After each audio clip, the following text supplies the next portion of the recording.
What's up, everybody? Welcome back to another video. Hey, real quick, do me a favor.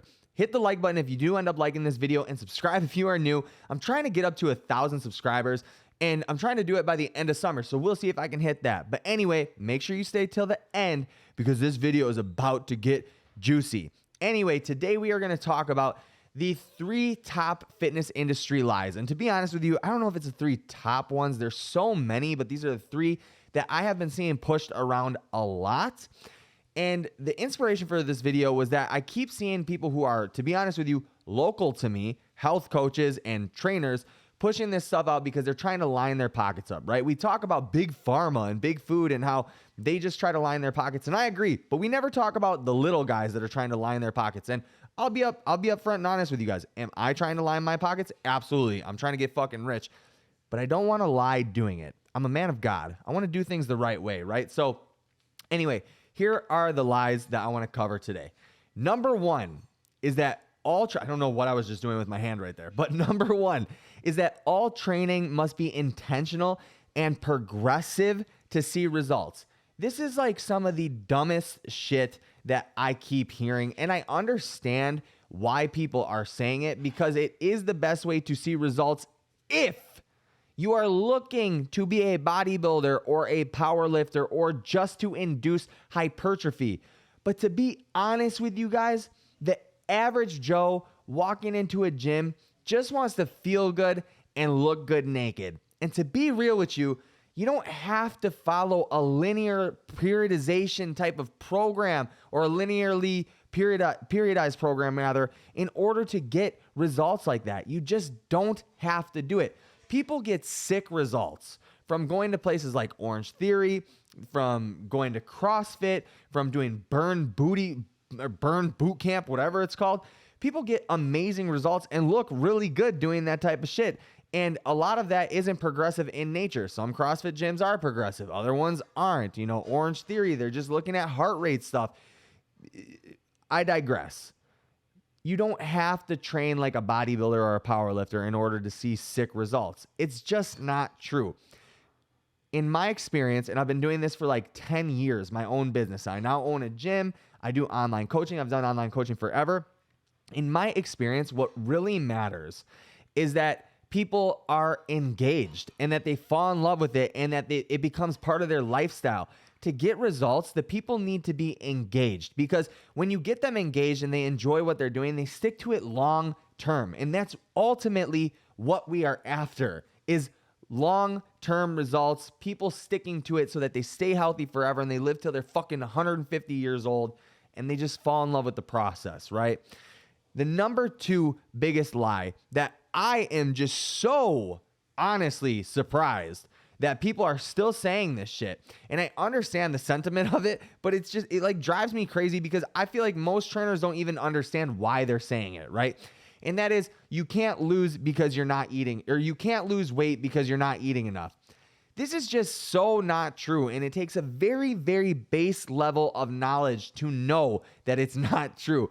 The law of thermodynamics just doesn't change. I understand the sentiment of it and what the trainer is trying to say, but I don't think that most trainers even know what they're trying to say. Look, if you can't lose weight, by definition, you are in a surplus or you are in a maintenance phase of eating calories.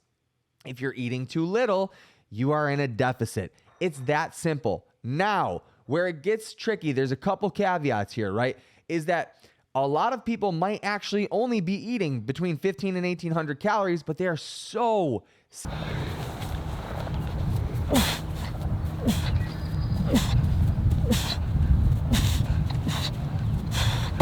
All right.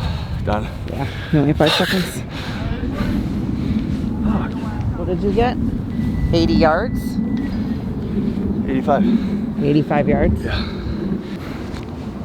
That's a long ways to handstand walk, you know. I don't know. I'm mad. I know you are. Sedentary and don't exercise at all, that may very well be a surplus for them. It is possible. They might be so inactive that little amount of calories is a surplus for them, right?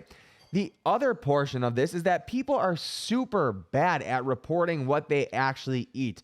They look at salads and think, I ate a salad. That's a healthy meal. When really that fucking salad could have had 750 calories in it from almond like chips and cocoa nibs and all the oil and shit and ranch and whatever. But they don't know that. They're not educated enough to know that. That's the trainer's job. That's the health coach's job.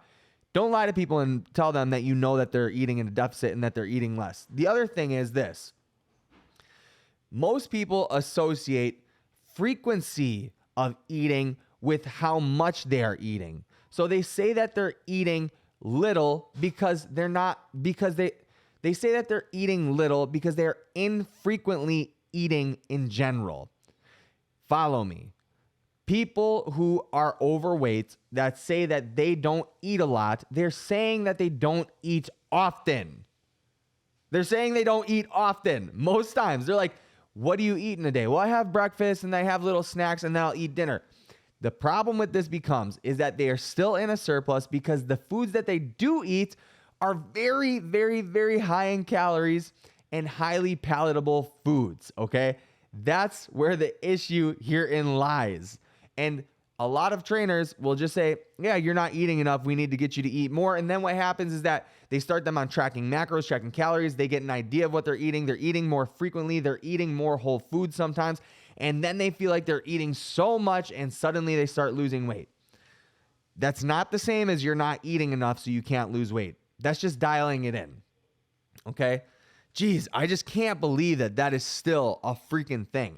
I really can't believe it. And last but not least, the third biggest lie in the industry is that somehow eating 80% clean and 20% junk food is the best diet advice to give.